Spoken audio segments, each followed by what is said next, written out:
Hello everyone, आज चाहिँ अब केही सागसब्जी खाउँ, कति मासु मात्र खाने भनेर सोचिरहेको थिएँ। सोच्ने मात्र किन, अब गइहालौँ भनेर म चाहिँ बाटोतर्फ लागेँ। एकछिन पछिको यात्रापछि म यो दाइको पसलमा पुगेँ। सागसब्जी त टन्नै थियो, तर मेरो मनले चाहिँ मानेन। साइडमै मासु पसल पनि थियो र मैले मासु लिएर आएँ। त्यसपछि आफूलाई चाहिने जति सर सामानहरू सबै चिज ल्याइसकेपछि काटकुट गरेर सबै चिज मैले रेडी गरेँ। अनि आज चाहिँ साथीले सिकाएको रेसिपी ट्राई गर्न गइरहेको छु। उसले चाहिँ मलाई यस्तरी यस्तरी पकाइस् भनेर सिकाएको थियो।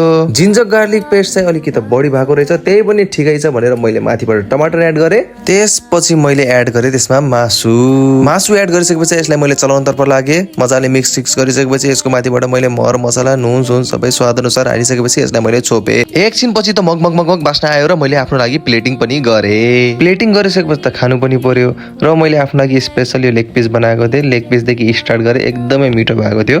हस् त, धन्यवाद। आजलाई यति नै। भिडियो मन परेमा लाइक गरिदिनु होला र तपाईहरु पनि मासु भात खाने गर्नु होला। धन्यवाद।